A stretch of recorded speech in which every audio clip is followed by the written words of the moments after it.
After the end of the world, the burnt one woke from a deep slumber, broken, deaf, and blinded.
A spark had once again been lit.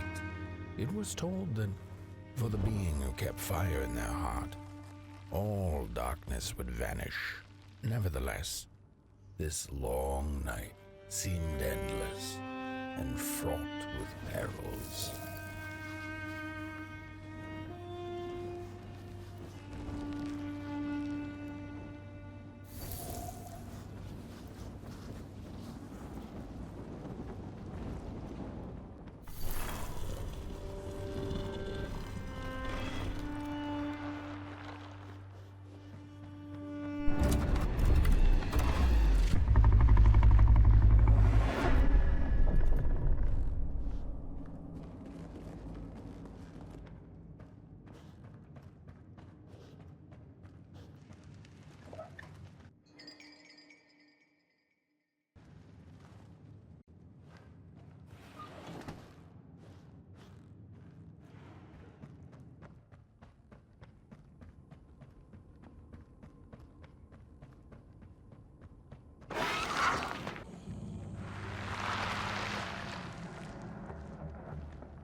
In the midst of darkness, lo and behold, a friendship kindled. The fire that spread with it seemed so small against the vast night sky, small and flickering, but defiant.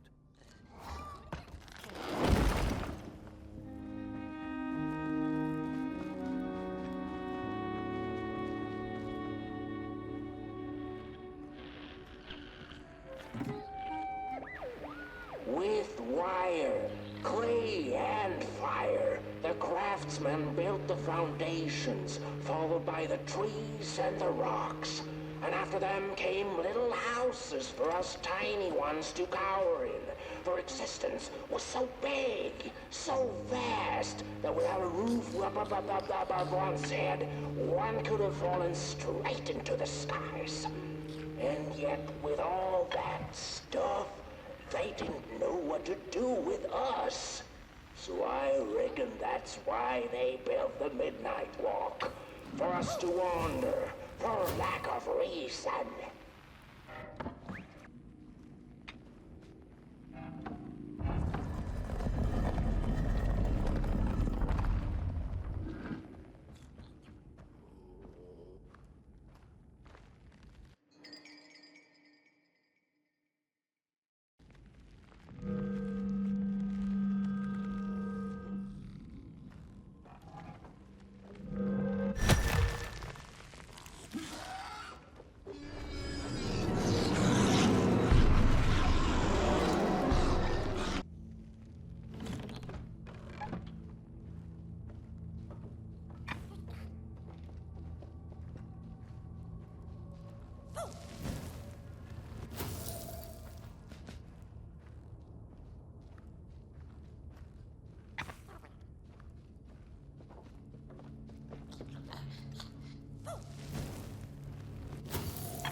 fires eat fire, it's true they do, but most of all they feed on you. Don't you know? Howdy do. Didn't you hear? They eat you too. Fire, fire, aye, it's true.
And so it was that the burnt one and a small flame took a wander down the midnight walk. In the closing nights of this era, a wandering flame. How rare! A little Potboy. This is already the...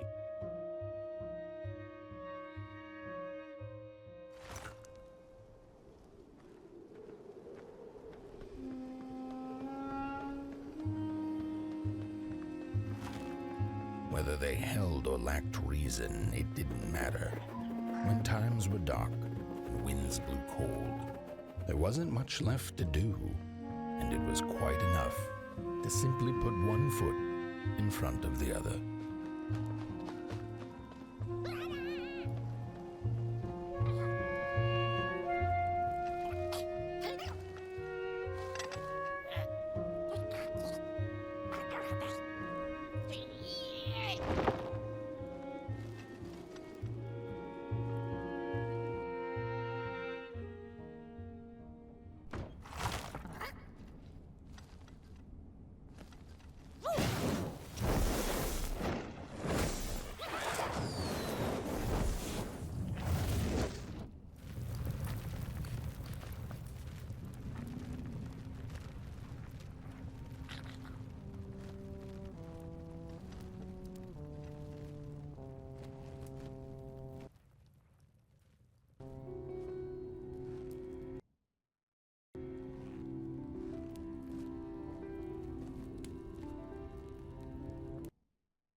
Close your eyes. Listen.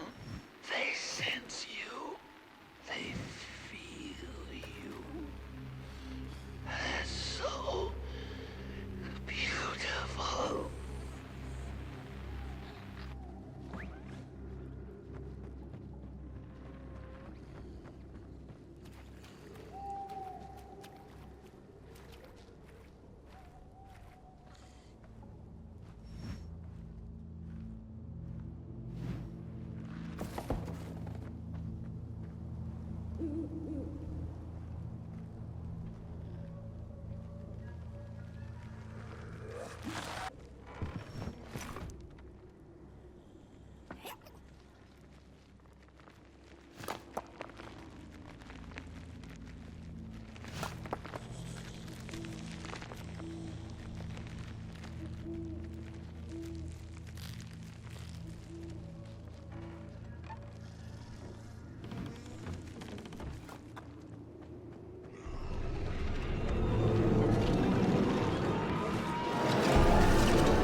almost forgotten how it felt.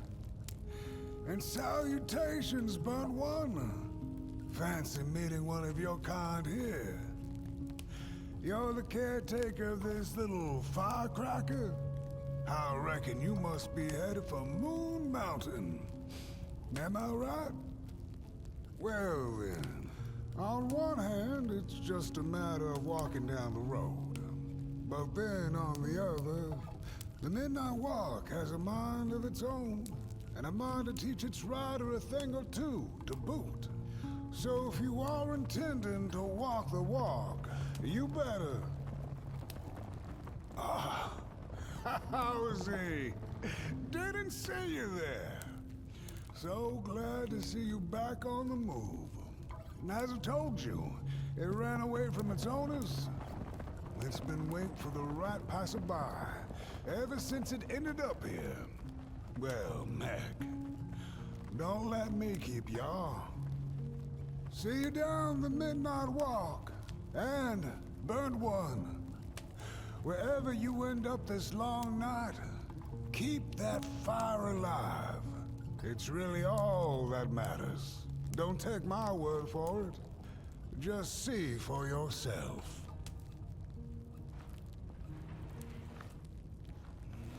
Some folks certainly know how to talk the talk. What you lack in talk, Burnt One, I trust you make up for in walk. Be wary of the dark itself. It's full of ideas, but it is always hungry for more. Enough talk now. Time to listen. Listen to the road, the trees, the shadows, to the stars. Oh boy, you'll be amazed what you'll hear if you listen a little.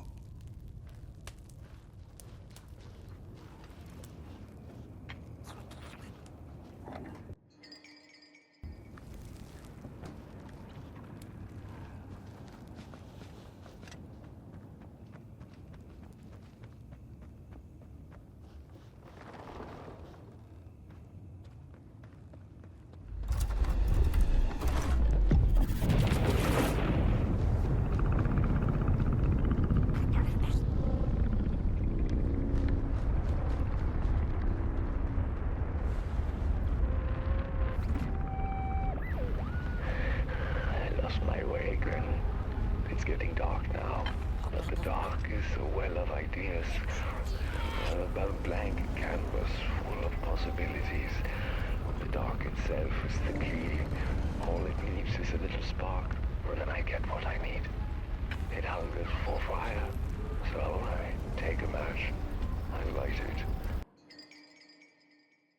and I offer it. I give it freely. I have to surrender.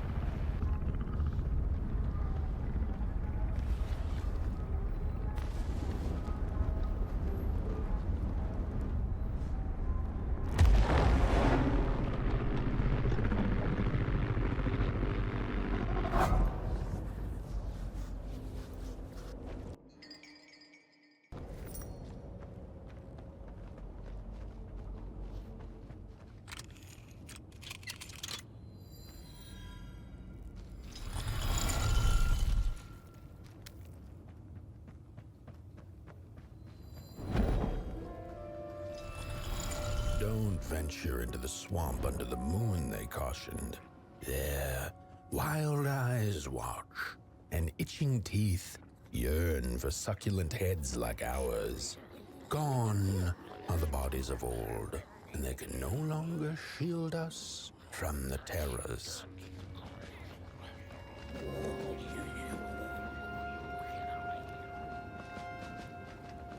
look at this fancy stick. It's my favorite stick in the whole wide world. My stick! Give it back! No! Oh, my stick! My favorite stick! Oh.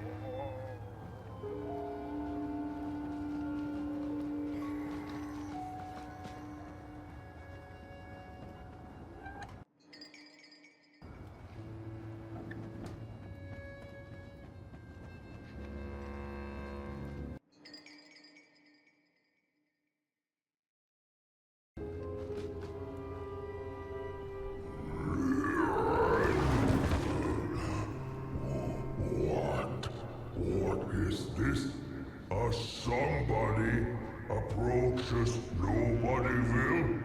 Your wretched limps an affront to nobodiness. Unless your fire can prove itself useful, there will be no passage for you, limb tree. Go away.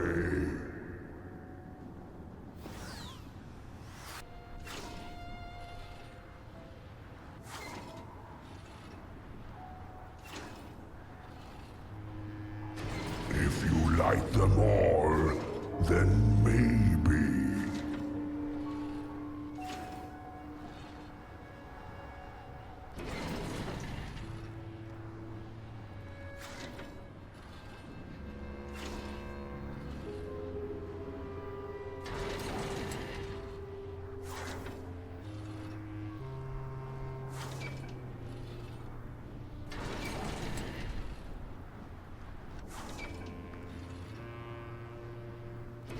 Weak fire, useless.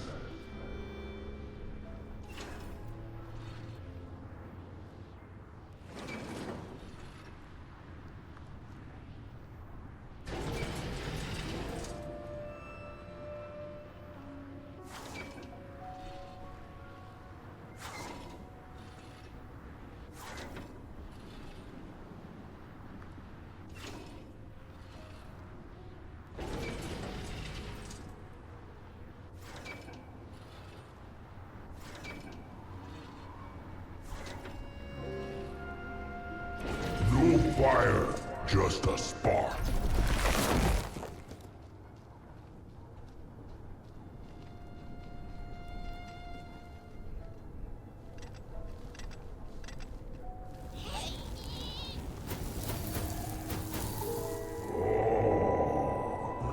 The candles have not been lit since before the great beheading.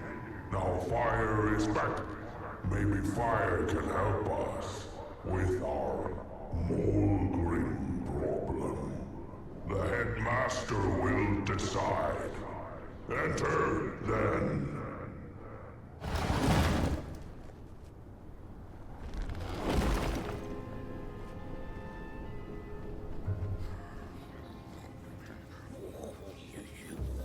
You get out of here.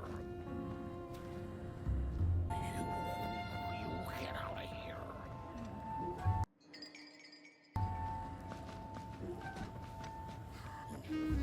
We don't take kindly to somebody's walking around here with 2 feet.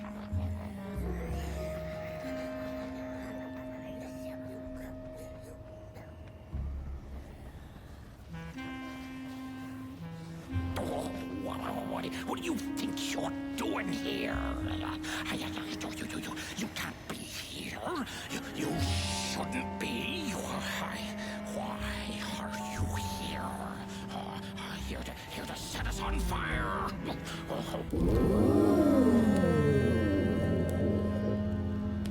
True fire. We nobodies haven't been graced by its warmth since the bodies were banished. They used fire for war. Yes. Now once more, somebody disturbs our peace and sets fire on things with its tiny fire devil. You must leave at once. Leave or face sour.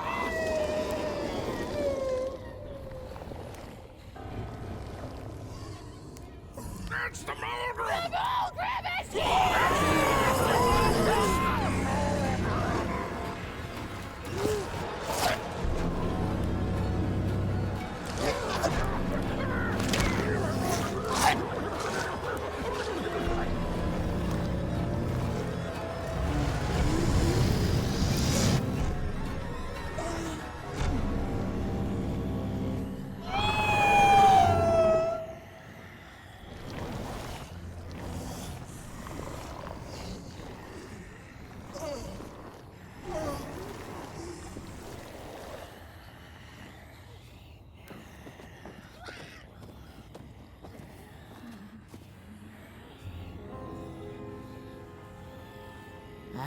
guess I'm the headmaster now. As you've observed with your own head globes, we have a problem. It is called the Molgrim. The Molgrim? Recently, she has become bold, moving ever closer to Nobodyville. You should help us get rid of her. Yes, get rid of her. Tame her. Just make it stop.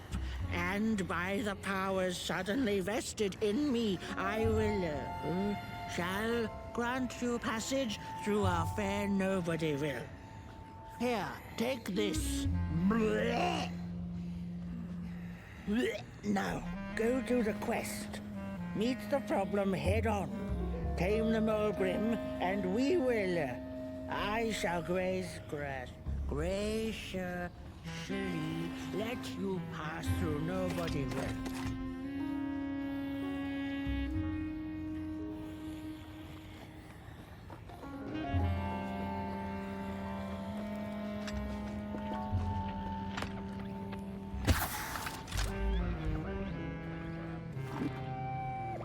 Mind over body! Mind over body! Mind over body! Mind over body! Mind over body! Mind over body!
The mushrooms whisper of a new burden down here. They tell us her nest lies beyond the cold, cold moon. And she came here to witness tragedies. She feeds on these tales, you see, sucking their fire dry like marrow from a bone. Her eyes are on us now. Like a vulture she waits, knowing that we somebodies are about to tear each other apart.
sinkhole devours your fire, give it up or dive in after it. An old swamp saying.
Another old swamp saying went, when dealing with a troubled and troublesome Mulgrim, do not light a fire beneath her, but help her build one from within.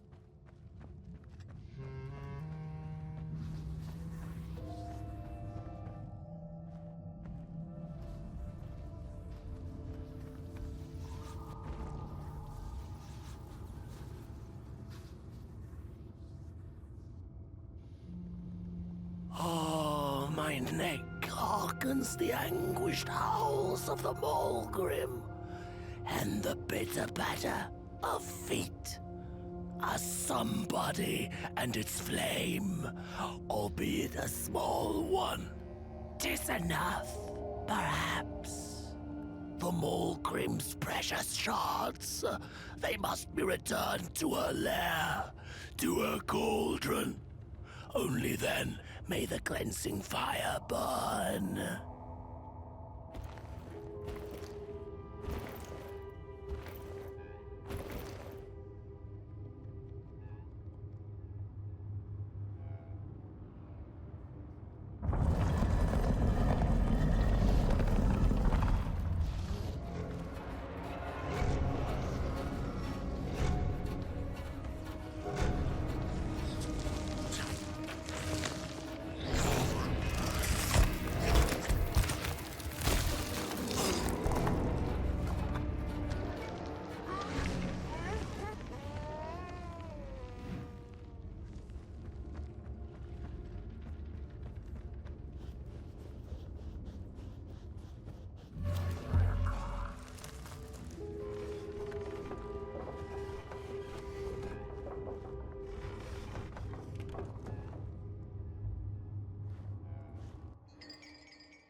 eat me! Well, if you're not gonna gobble me up, then can you maybe take me away from here? Please? Somewhere closer to Nobodyville and away from here. Get me out of this neck hole, please. I'm begging you on my bare chin, and I'll pay you for the effort. Handsomely with a beautiful shard from the Mulgrim's cauldron. Take...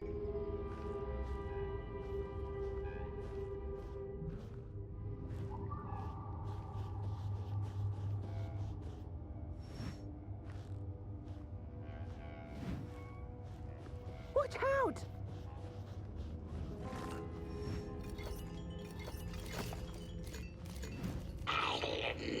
We ragdolls observe, we record, and we...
Look out!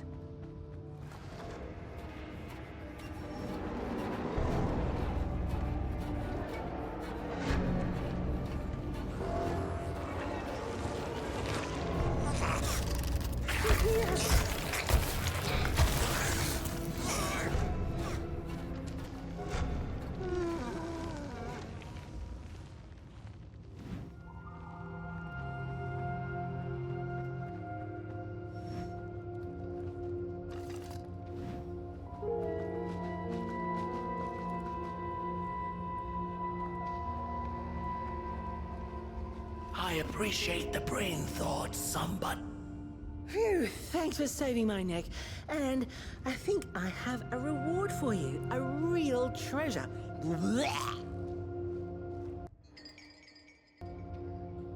There you go.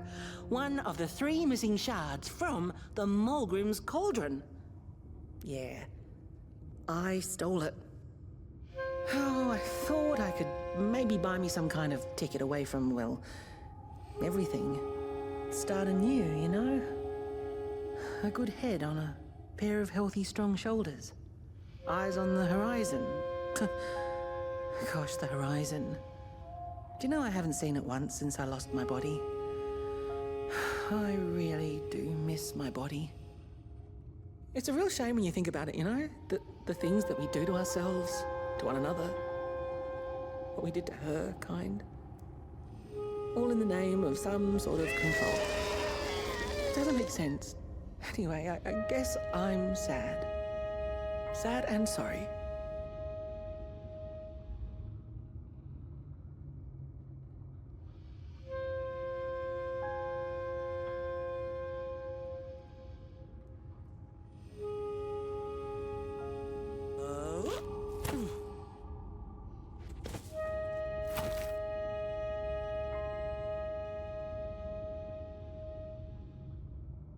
Hey, thanks. You're a great listener. You know that? Just take care of that shard now and maybe put it back where it belongs and... yeah. Goodbye. A ragdoll's whisper of one shard kept by the dark itself. Another was stolen by the greedy moonbird up in the hilltops. The last one, perhaps the cowardly head knows.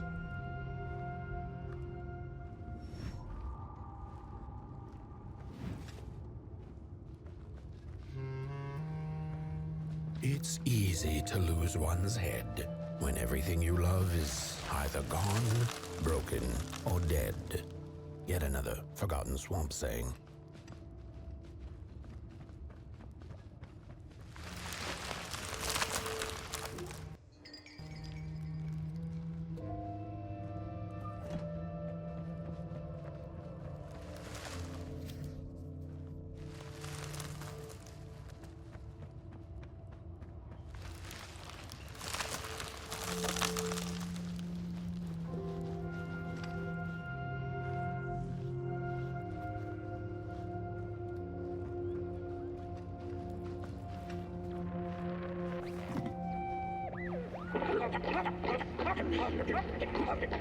Heads up!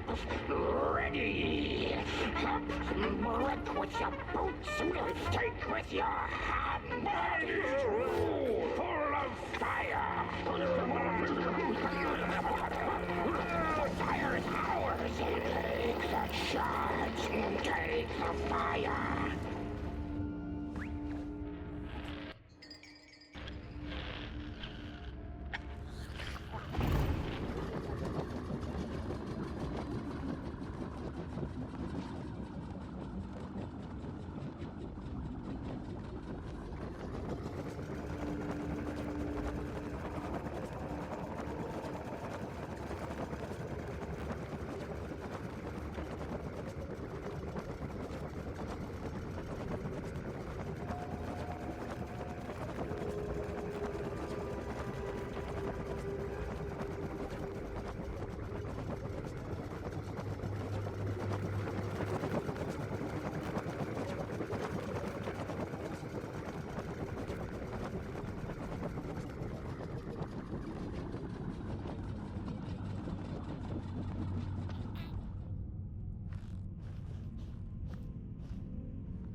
Good evening.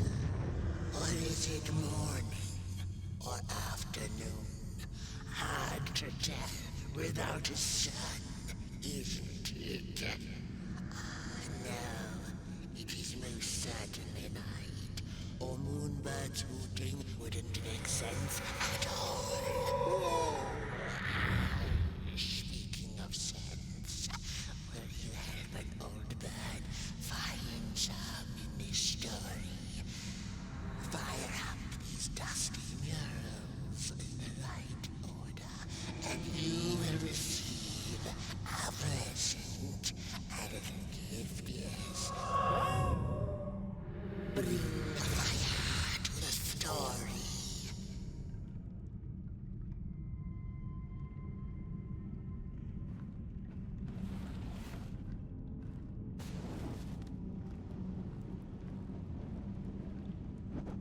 Once upon a time, the Mulgrims lived in peace. The valley was taken, but then began the Battle of the Bodies. Intriguing. Peace ended when the violent sun bodies invaded the valley. The battle ended with a great, gruesome beheading. Didn't make no sense again.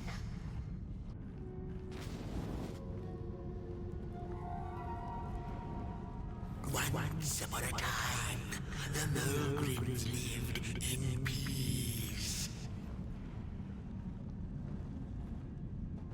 Peace ended when the violent sun bodies invaded the valley. The valley was taken, but then began the battle of the bodies. Intriguing. The battle ended with a great, gruesome beheading.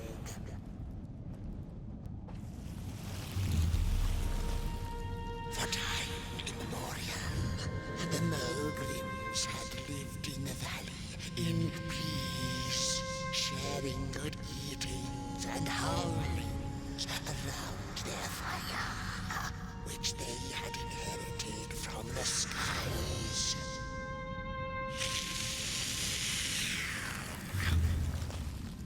Then one terrible night came the violent somebodies. They hunted the Mogrims for sport and took their fire for themselves.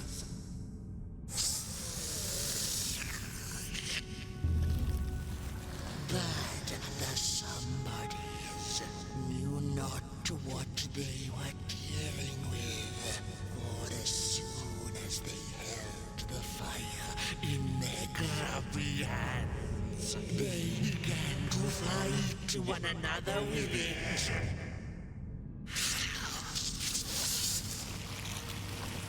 To save themselves from themselves, the cunning heads turned on their bodies and organized a great building.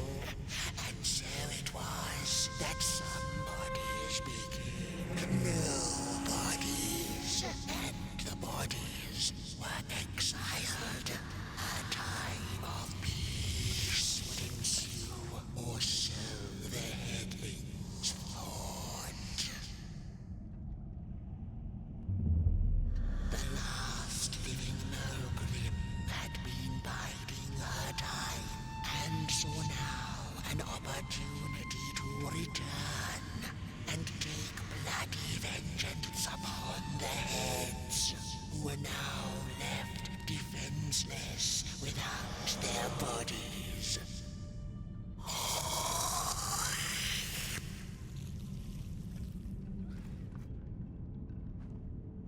The time of the Mogrim begins anew. A storied meal indeed. Moonbird thanks you for feeding her and proudly upholds the promise. A gift. A shard from the Mogrim's own cauldron. It looked so shiny in the moonlight. Moonbird simply had to take it.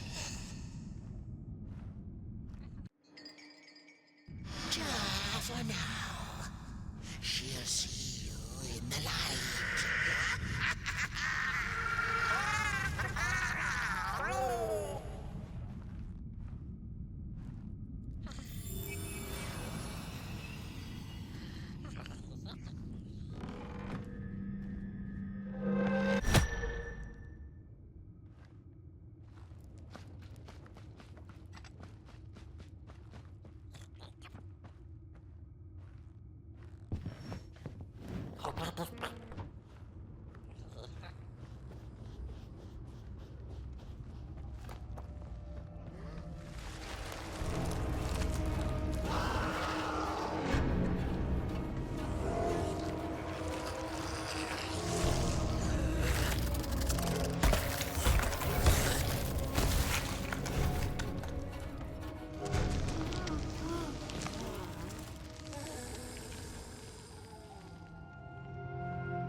She'd never been much for company until she had met the other one.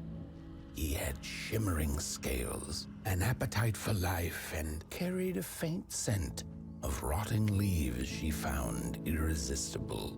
Oh, how they used to laugh at the distant stars, bitterly, together.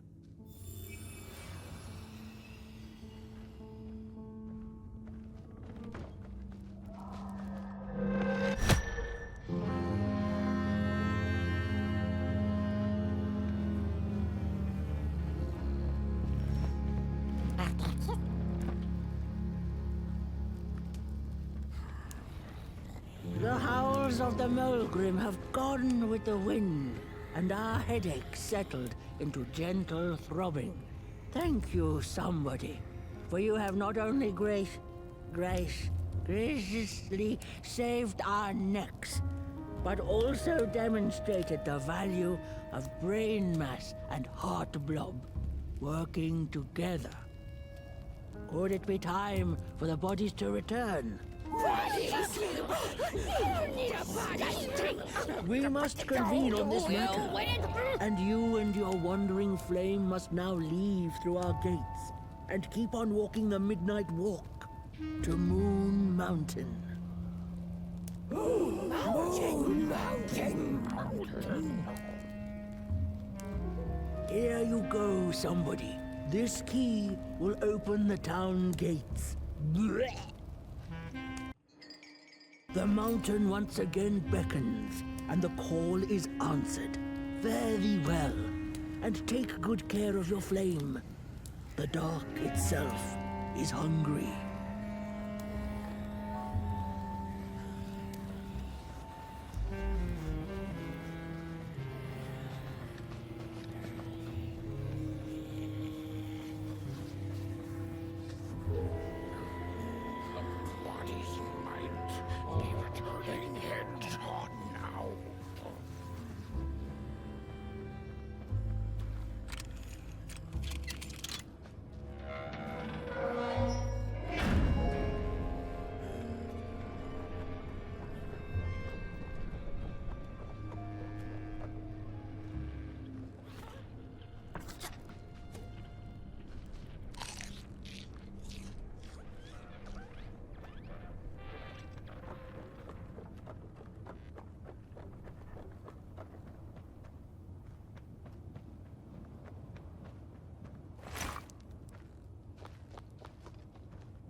Back from a little swamp detour, huh? Hope the heads didn't give you too much trouble. At least your head looks attached to its shoulders and your friend's is, well, burning. So do not despair. Should you once again lose your way along the midnight walk, you're probably meant to. The body can be a terrible master, but a wonderful servant.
We Malgrims have a special relationship with fire.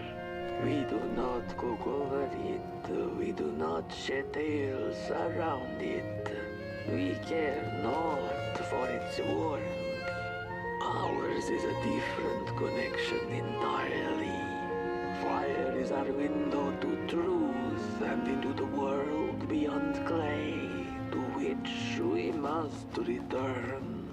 We are noble beings, bringers of bugs, slime, and mushrooms to help decompose the old and to bring about the new. We are the caretakers of this world, and woe be to those who seek to end us, for they seek.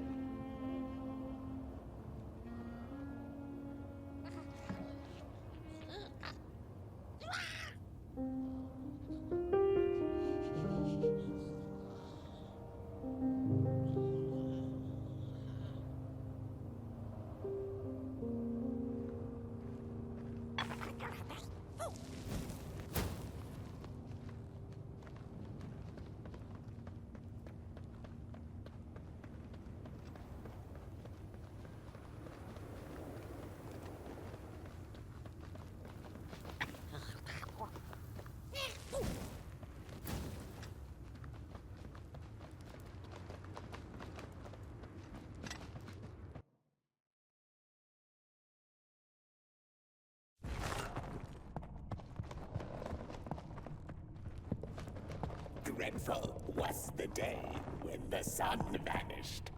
The waters dried up, birds went quiet, and the dark itself seeped unchecked into the work table as the cold, chewed paper moon rose over the mountain. The night that followed would be long as the midnight walk. The burnt one was there. You do not remember, but you feel it, don't you? You are reborn when need arises. This night, Potboy needs you, and Moon Mountain beckons. Its call irresistible.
There once was a freezing cat who was looking for shelter when she came across a dark cave.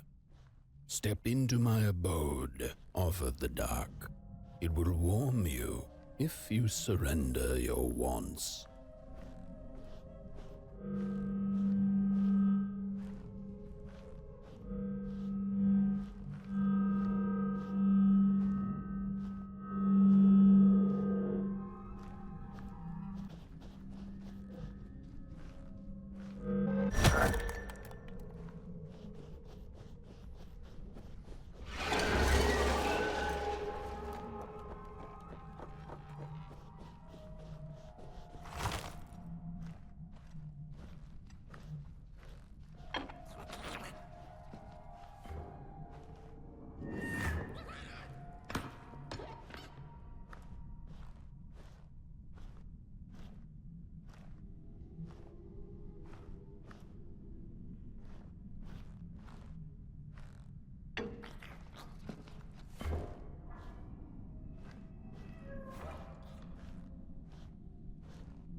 The story goes of a nameless maker who pulled creative spark from the dark itself without giving it fire. With his dark source, he managed to create swaths of land in no time.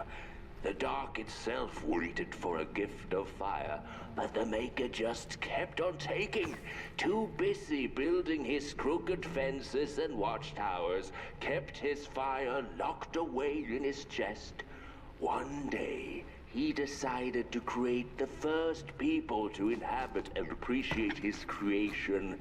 It was then that the dark corrupted the Maker's clay, guided his greedy hands into creating not people, but the first of the fire-eating crawlers. And they crawled into this world, absolutely starving.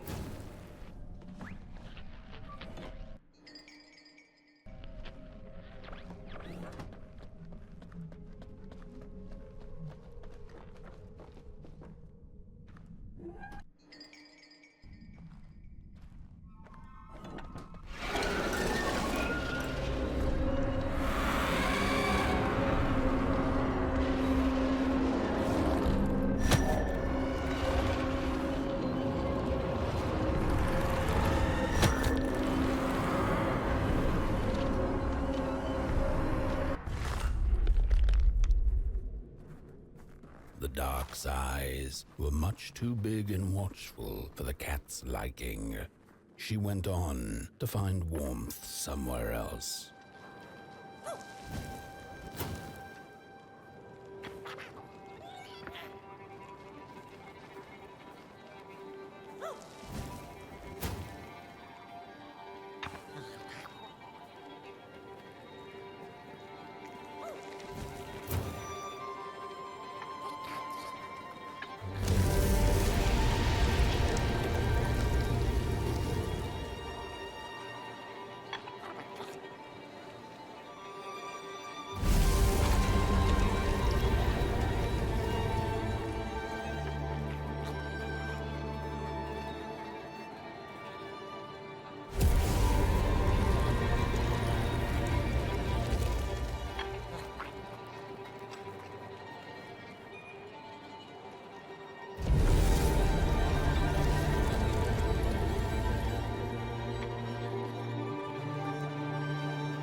Saw it.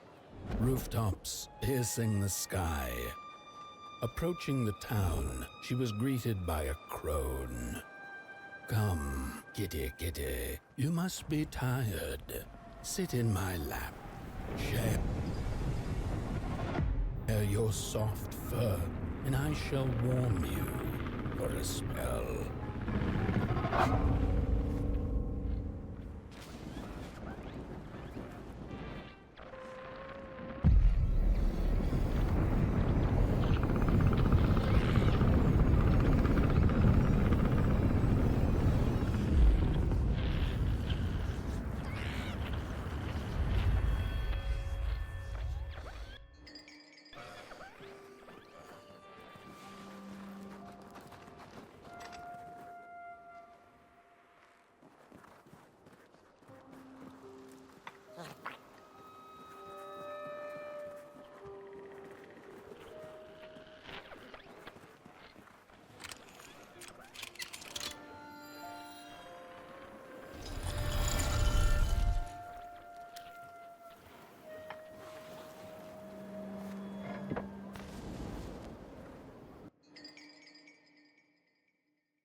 Welcome to Cool Haven, newcomer.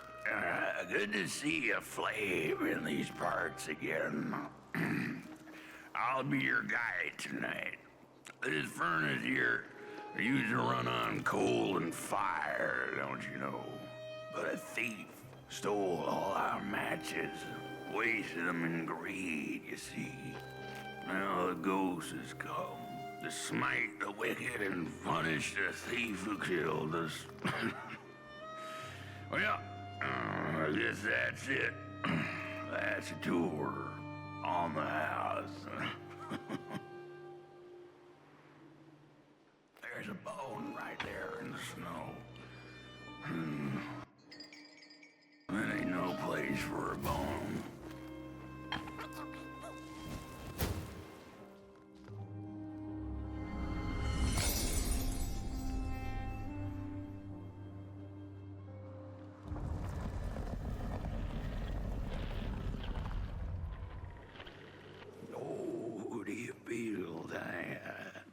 Something's changing. At first was the soul of the city. We used to worship it, us coal miners did. Fed it trees and fire like it was a hungry, angry god. This broken body's going nowhere. But yours is. Walk the streets.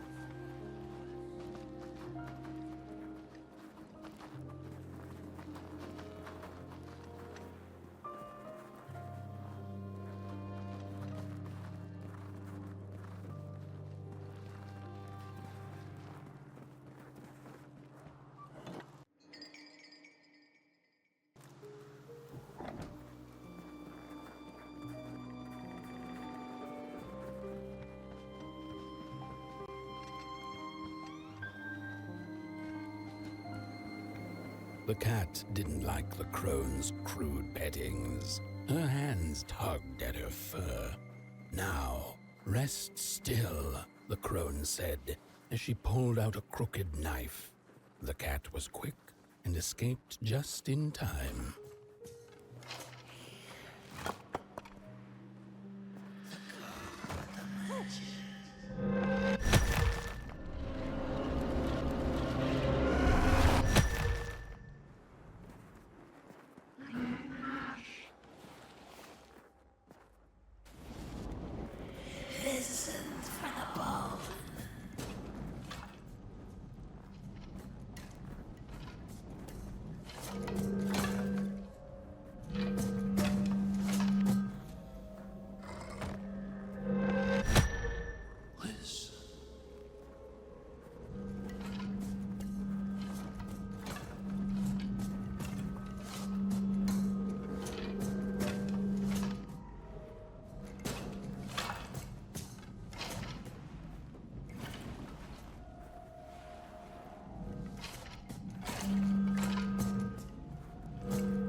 He killed us all.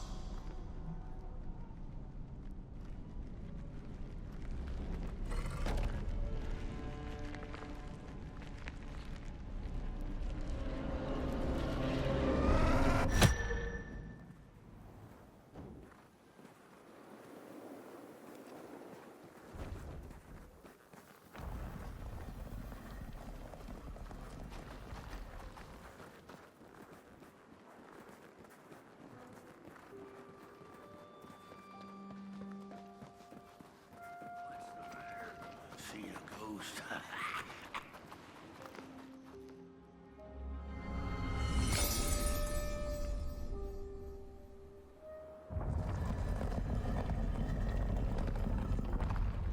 The thief loved the stars.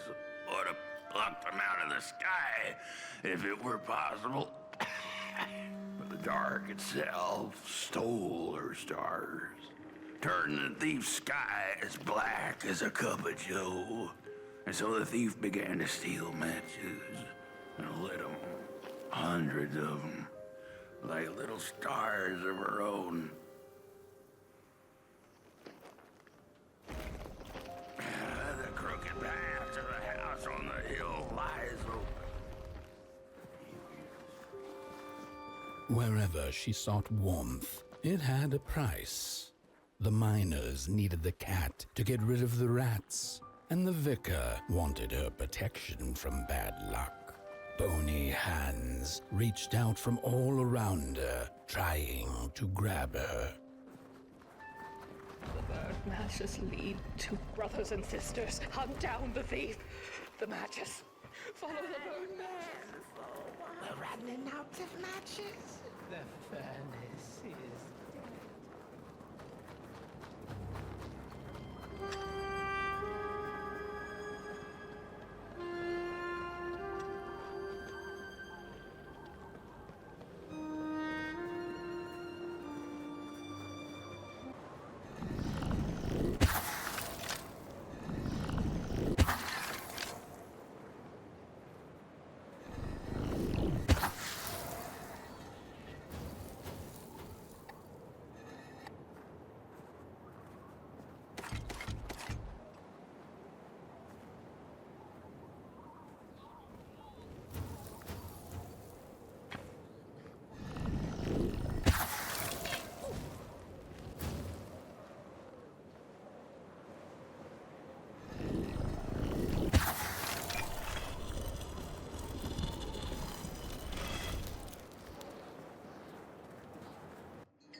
What's... Oh, this isn't my body. The fire, did we snuff it out? Where's... Did I save them? The house. It's ruined. Well, it wasn't supposed to go down that way. They locked the door, threw the key into the woods. Huh. There was so much anger, and now there's nothing. This body is so uncomfortable.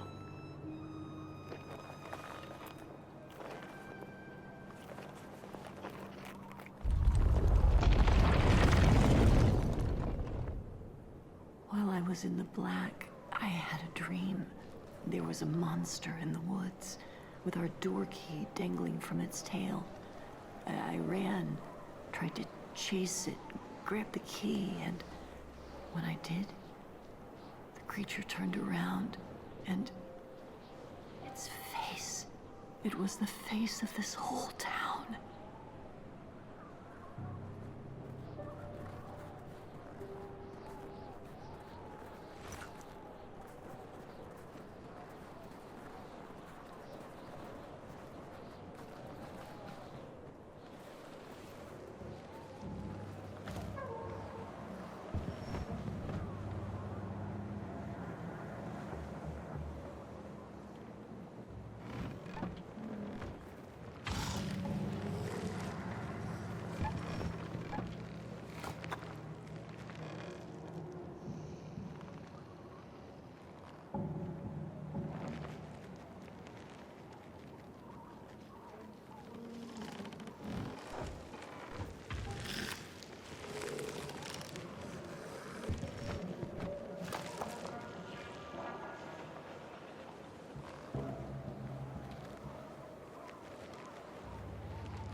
That's it, that's the key.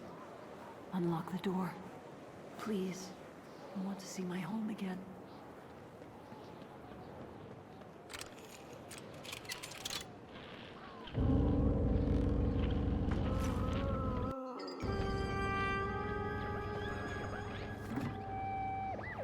Furnace is getting weak. Council says we're running out of matches. We'll have to harvest more trees then. I don't like it. The cat felt as if the walls around her were growing taller, the alleyways narrowing. Turning a corner, she bumped into a girl sitting in the snow. In her bony little hands, a lit match. "What do you think of my star?" the girl asked. "Isn't it pretty?"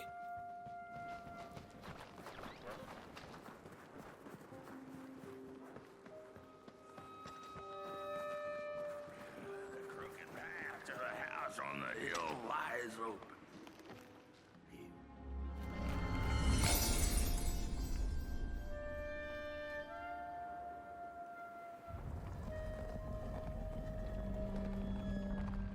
With no matches left, we couldn't light the furnace, and the thief paid a terrible price for her burning greed. As the furnace died, one by one, so did we. But before we perished, the dark itself moved into our hollow husk, turned was cold and wicked. If I had a heart, I'd feel great shame for what we did. I'd feel great shame for what we did. The old man feels it too. Should have been long dead with the rest.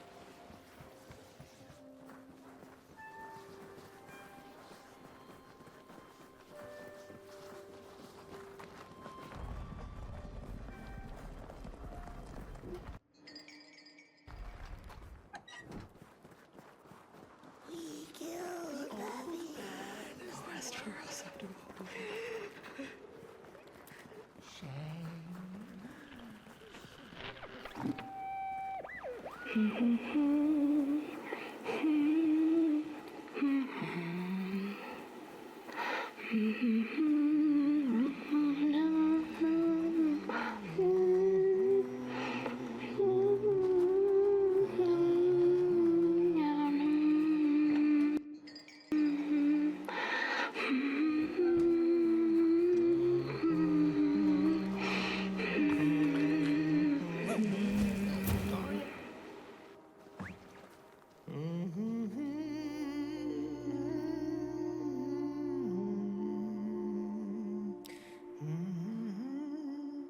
Oh, that voice.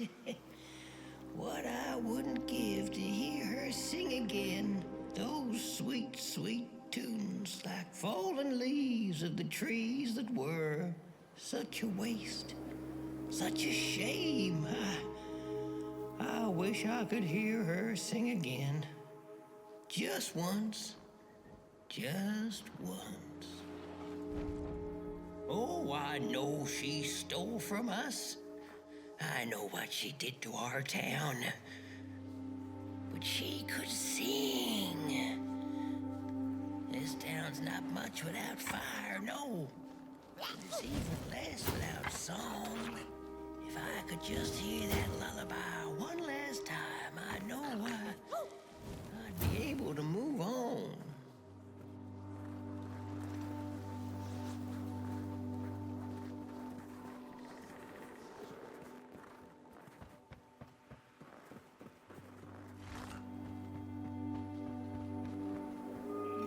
I ask, pray, beg for silence of the dead. But what does darkness give? A singing head.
little flame, you found it!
Little soul, you charming little wanderer, my life's companion and body's guest.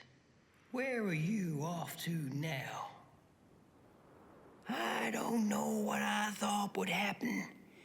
I feel a strange warmth, but just as coal runs deep in the earth, so is the shame a part of me, mine alone to bear.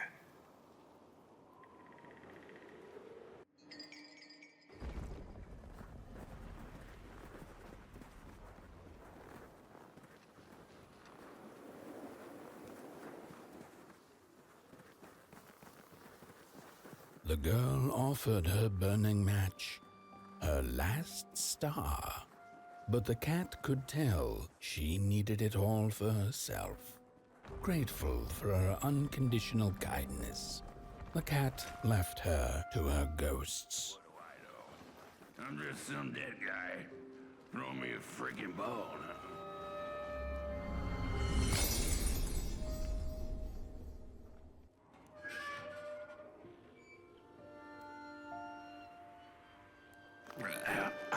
The door to the flame is open. It's already there. You just haven't lit it yet. Now, if you don't mind, a little spark. And just maybe we'll be able to die for real this time. In life, I didn't mind a little loneliness, but this is the worst. The furnace longs to burn once more.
Release me.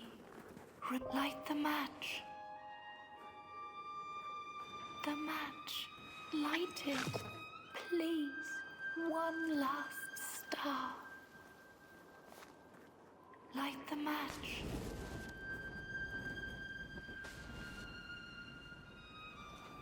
Thank you.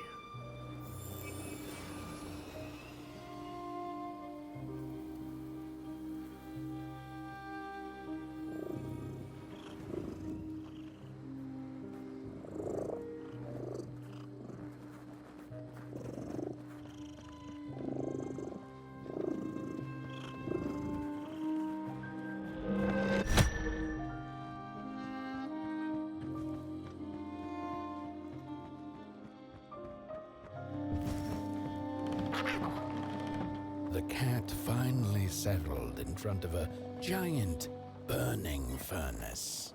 In its bright flames, she could glimpse a dark future. This did not matter to her, for now she was eternally warm and at peace.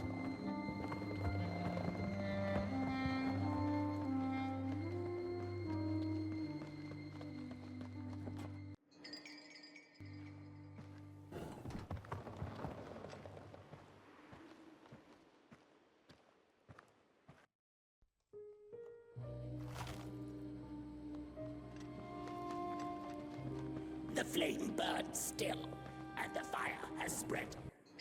Along the walk, the cold takes its toll, and Potboy's flame flickers. But it is still enough for the climb to Moon Mountain, to light the final fire. The road always leads to Moon Mountain.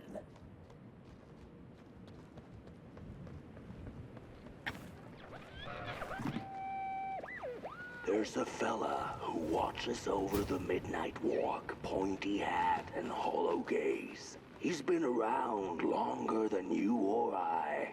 Some say he was one of the first sculptures to have breath. Some say he's not from around here, but from another maker's work table entirely. Some say he's seen what lies beyond Moon Mountain. But I just think he's lost like the rest of us, and he's waiting for the right one to come along. Waiting for something that'll give him that eureka for his song. He keeps his banjo by his side, but he never plays it. Strange, but he's in no hurry. He's got all the time in the world.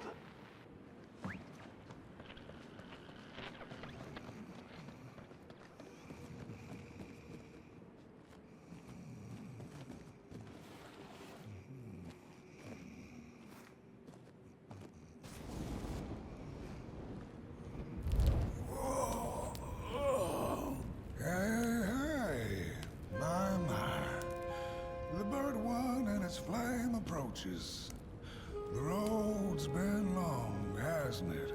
And it just keeps on going, don't it? Why don't you rest here for a spell? Change is in the air. Warm winds coming in from Coldhaven. I trust you're not pushing that little flame of yours too hard. He is mighty, no question about it. But between you and me, he still has a ways to go until Moon Mountain. Heck, it ain't my place to tell you how to tend your flame. I'm sure you'll be fine. You'll be just fine.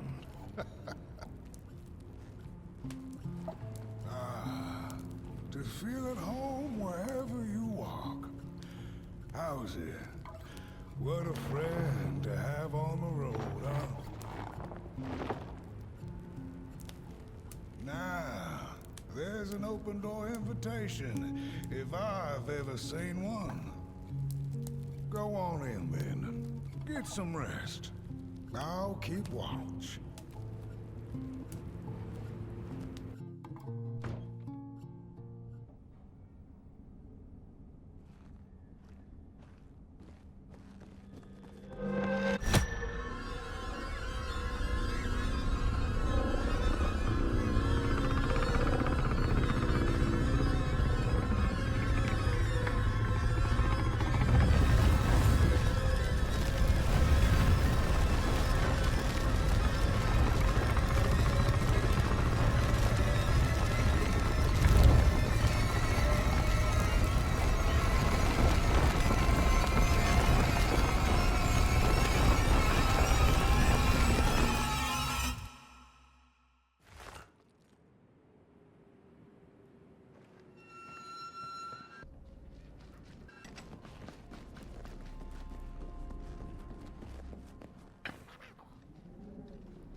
boatsman went out into a foggy lake to find peace.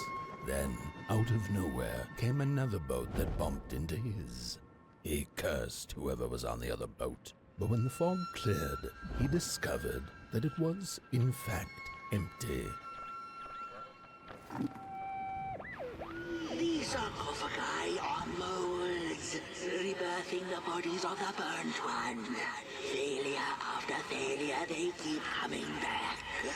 They lie dormant, and then they awake at an appropriate time, hearing tirings of dark to perform a task. The taskmaster unknown, doom spelled on the flip side of a coin. Little dolls in a dollhouse made of matches.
A story without a little adversity.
Far you have come, and on you go, like a moth into the burning night. But behold, a craftsman, one of the first beings ever to wander the clay. Like you, his heart is ashen, barren, yet ripe for tasty stories.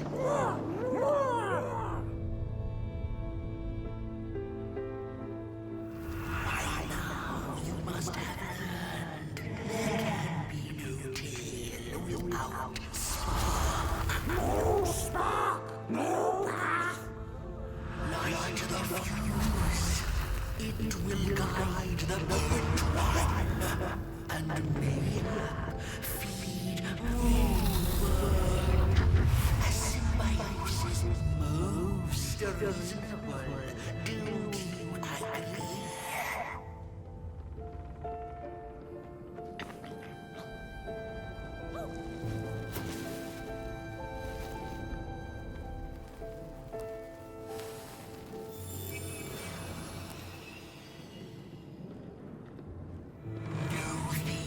Without feathers can leave this place. So long as the craftsman laments, lost in his terrible maze you are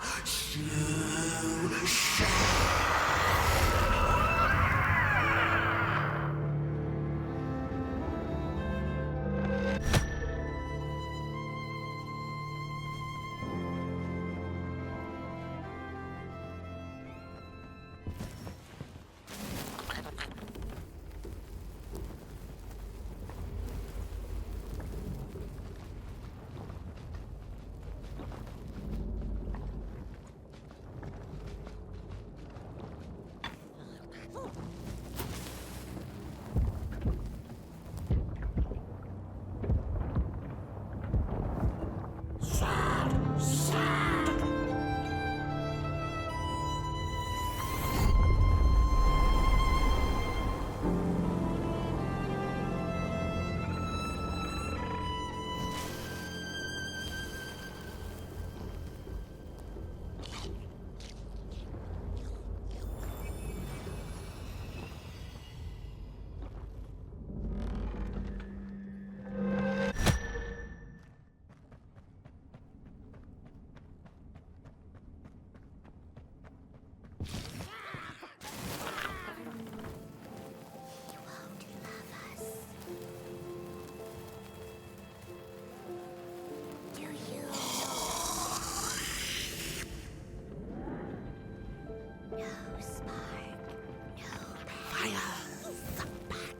On the menu, crows.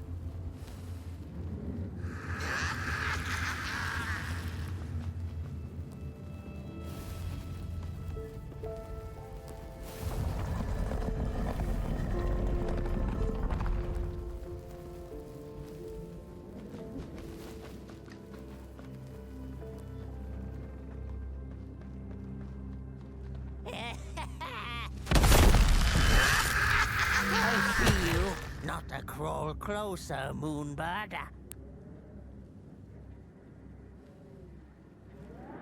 I see you. Not to crawl closer, Moonbird.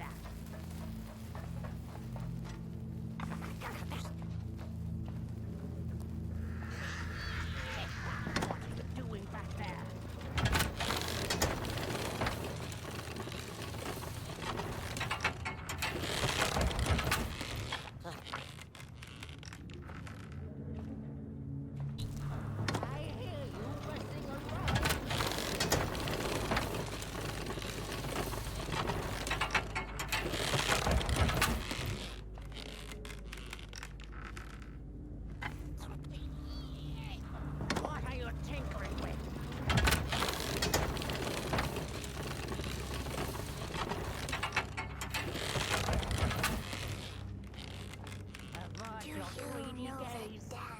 Pictures are not for you.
I see you.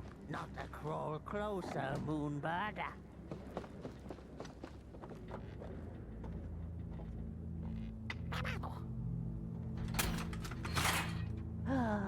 The pictures. They are moving again.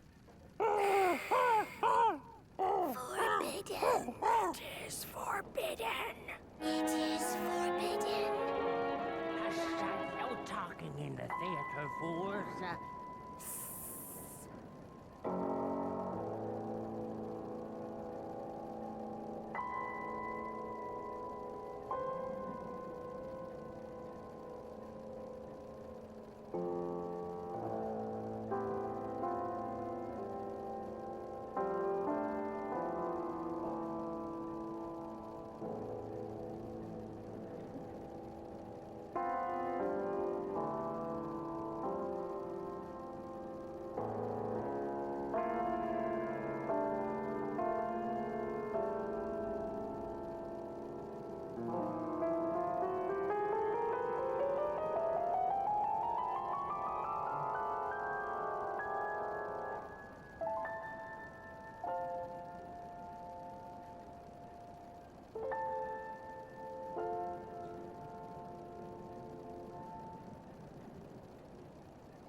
Where did it go? Father, please. What happened? More stories. Stories. How I cherish them. Real as clay, as palpable as the midnight air.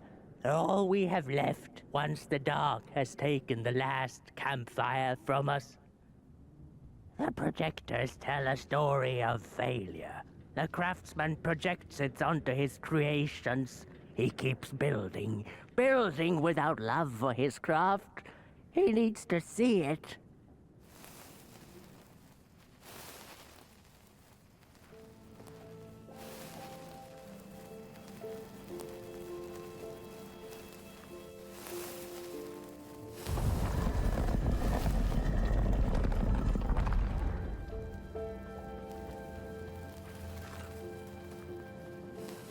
The potter, stuck in the sinking clay in which he had dug so greedily, spoke his final verse. Here was I born, and here I lived. My refuge was the clay, and now the clay has played me false in a most grievous way.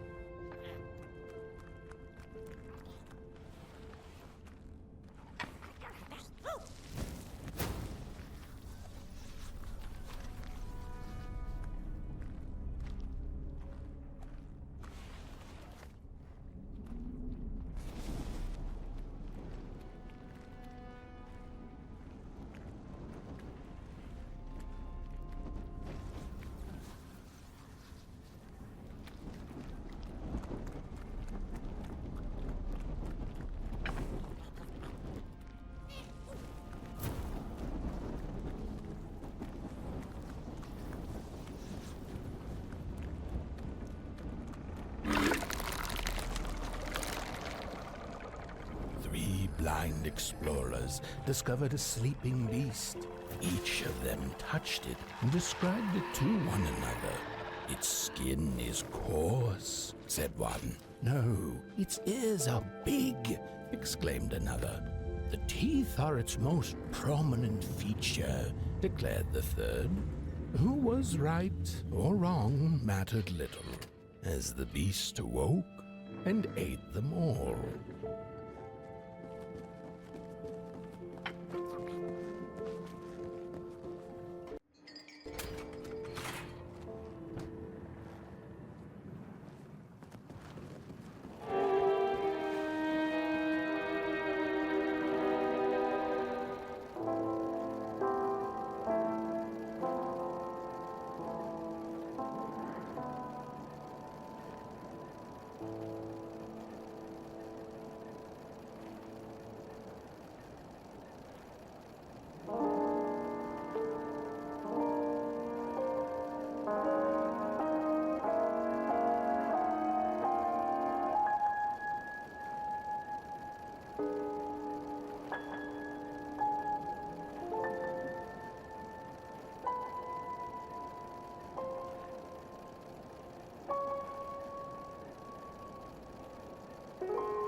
sorry reflections of the daughter.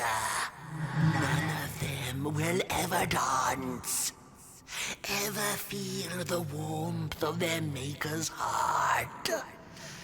They can never be enough.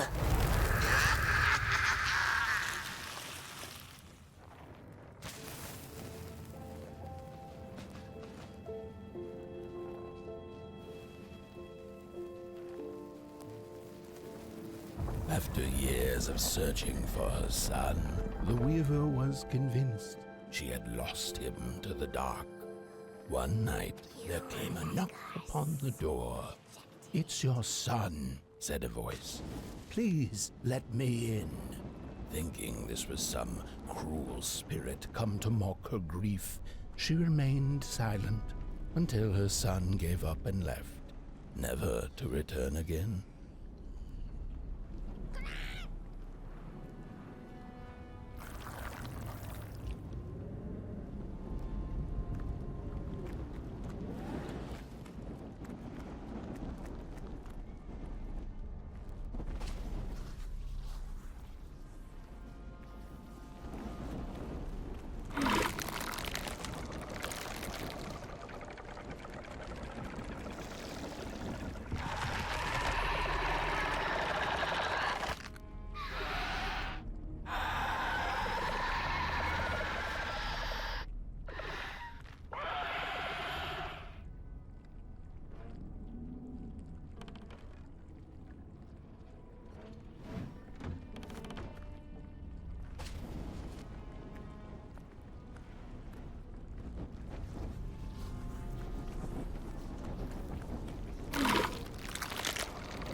Most of my life, I've been afraid of the dark.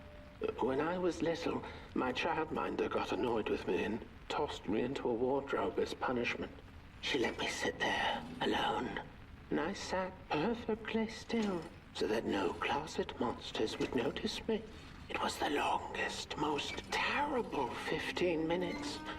Many years later, I don't know what happened, but now I love sitting alone in the dark. I get into the wardrobe, close the doors, and I sit perfectly still. It's like a void, empty, but not cold, where nothing exists and everything is possible.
Isn't that just the way?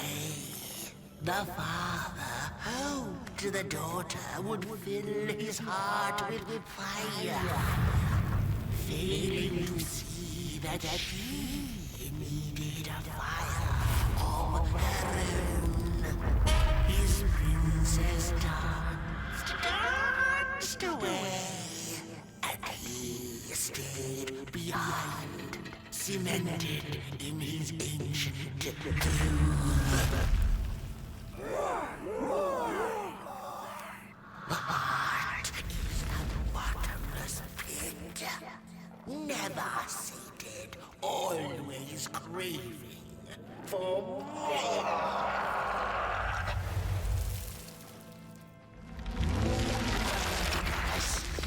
Enough. Keep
the wanderer asked the craftsman, "How do you make such perfect sculptures?"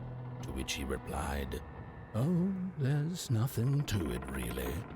I go into the dark woods. I find the sculpture already waiting inside a tree. And then it's just a matter of carving it out."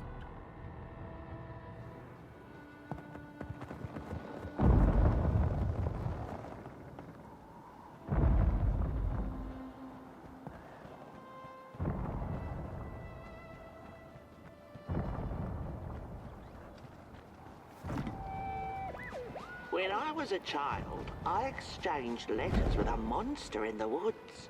We were best pals, and we shared all our secrets with each other. One day, my sister told me that the monster wasn't real, that she'd written me all those letters to play a joke on me. But the joke's on her, because I knew the truth about the monster in the woods, and we exchange letters to this day.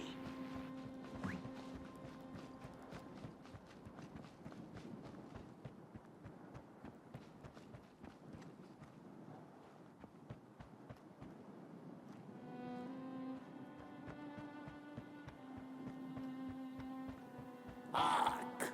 Not very far now. Not very far. The flame longs to be free. Caged, it cannot truly burn. How beautiful. How tantalizing. It is simply the way of fire. It is what it is. It is what it is. You must release it at the summit.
Whoa there! You look like you're about to move a mountain. That's what I get for trying to get in the way of a flame and its destination. Let him walk his walk. Ain't nothing gonna stop him now, looks like. Fare thee well now, Burnt One. You're going to Moon Mountain, and that walk is for you alone.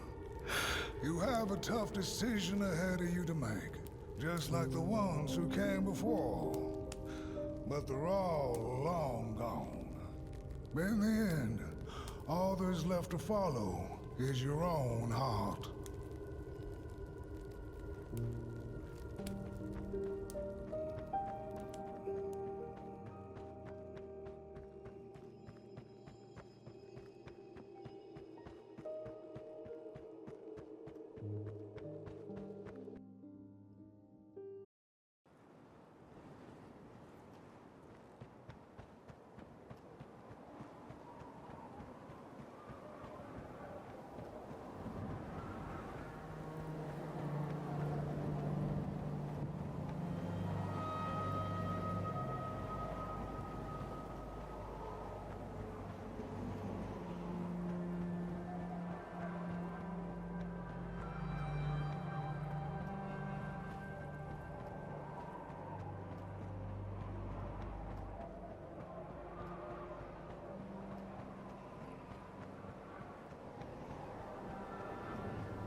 When I was a child, I exchanged letters with a monster in the woods. We were best pals, and we shared all our secrets with each other. One day, my sister told me that the monster wasn't real, that she'd written me all those letters to play a joke on me. But the joke's on her, because I knew the truth about the monster in the woods, and we exchange letters to this day. Oi! You the caretaker of this little fireball? What were you thinking, letting him run off? Don't you know how precious he is? Oh, yes you are. A real sunbeam. Who took the sun away? We Merkles used to ask until it finally ceased to matter. night skies like these, trouble seems so far away, doesn't it? I mean, isn't this just exactly my point? I used to be afraid of the dark. So much so that I became obsessed with these huge electric lamps left behind by the craftsmen of old. Couldn't pry myself away from them. I'd sleep outdoors and under their blinding radiance. One day, I woke up to the noise of quivering planks and nails. And would you believe it was my own house leaving me? It had gotten so restless it grew a pair of legs, took a name, and went on a hike. Housey was its name, bless its soul. Houses have no imagination. But I bet it had a grander adventure than I could ever imagine.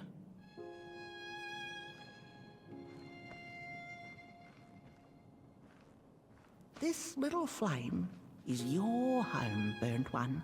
Keep them nurtured and safe, and you'll always find yourself in the right place. Through the rain, in the dark, and over Moon Mountain.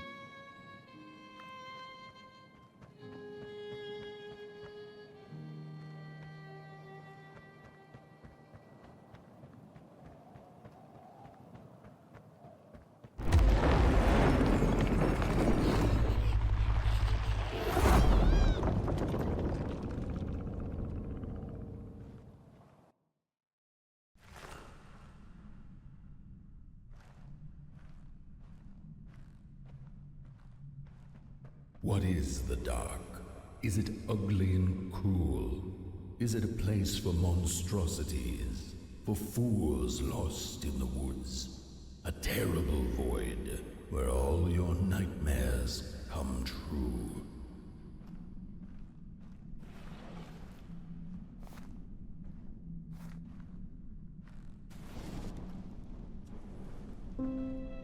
The dark could be a friend. Perhaps a space where we might find each other, all of us equal under its cloak.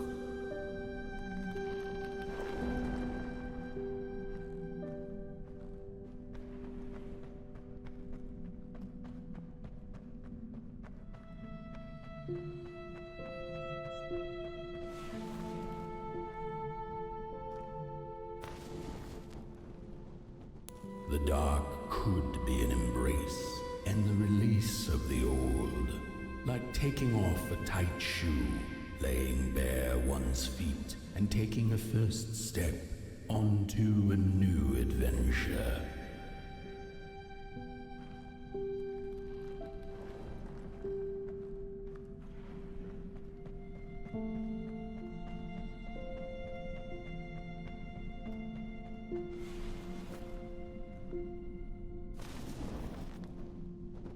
The dark could be a moment of clarity and calm, a break through icy clouds and the shameful stories we tell ourselves that fetter us to the clay and mud.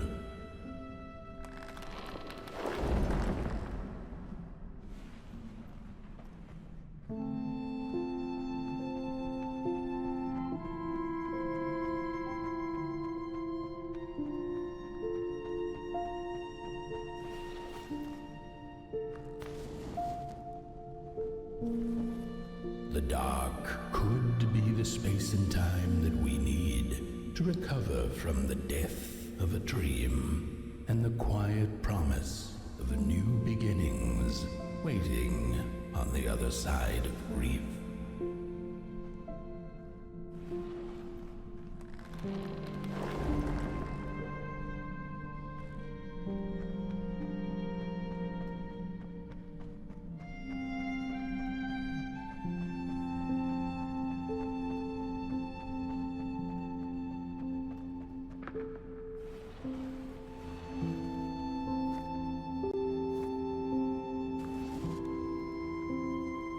In the end, the dark remains a mystery, its secrets locked away behind the stars.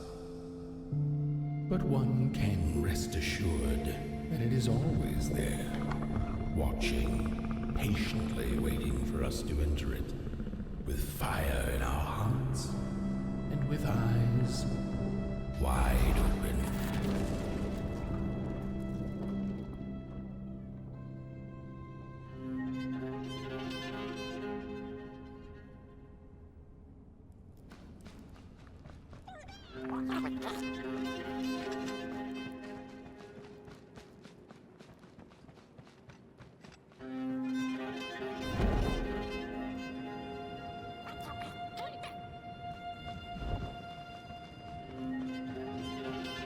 You've arrived. Hark! Your fire is dying. But the last embers will light the final fireplace and send your Potboy home. Can you do what you must? Naturally, you must. It is destiny.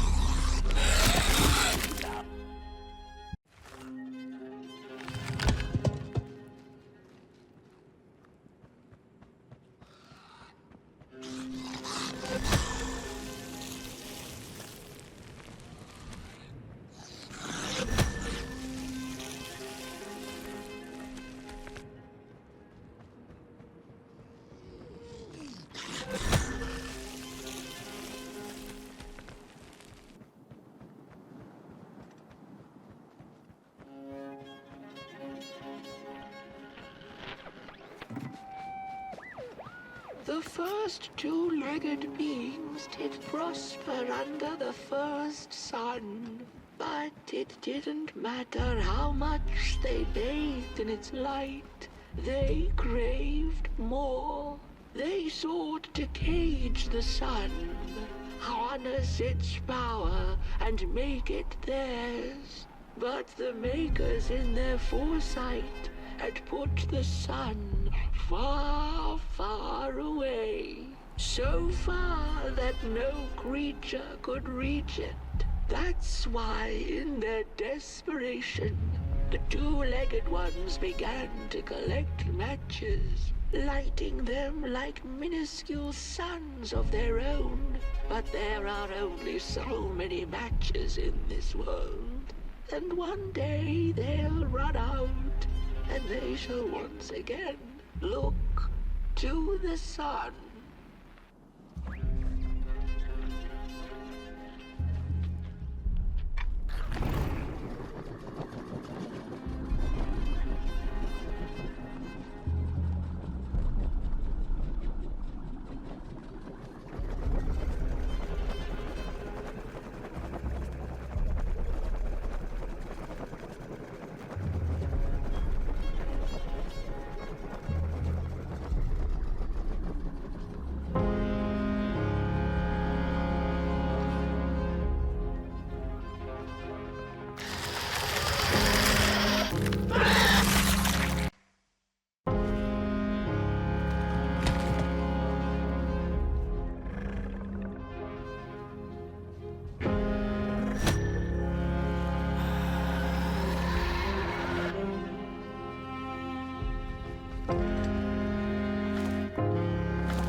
This wretched gut feeling like something was up, like something was on the way, a danger I never could have guessed.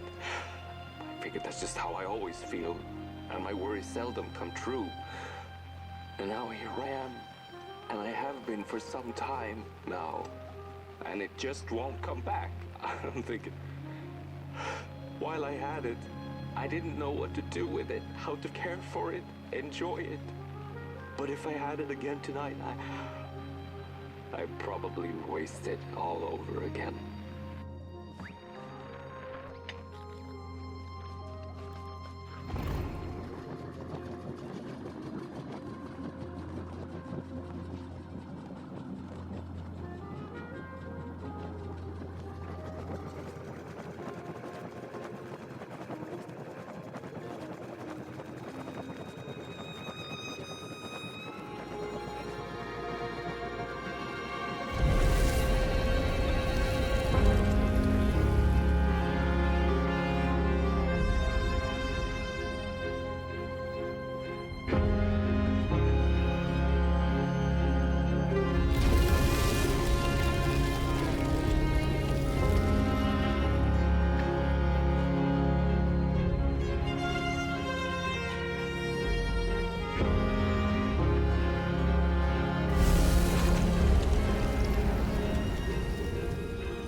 Once upon a time, some folk on the other side of this and that had the most strange and beautiful dream.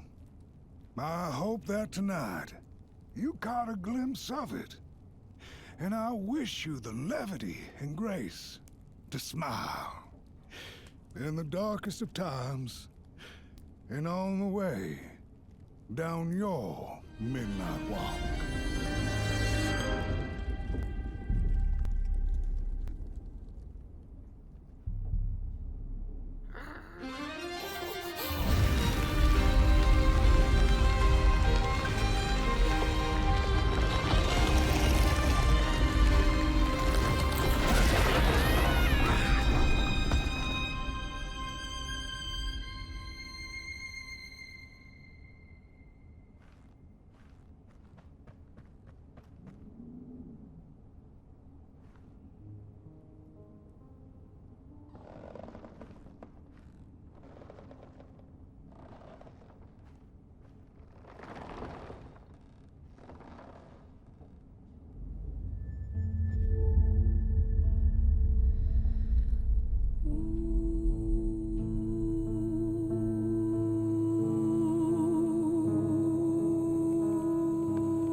Once upon a time, some folk on the other side of this and that had the most strange and beautiful dream.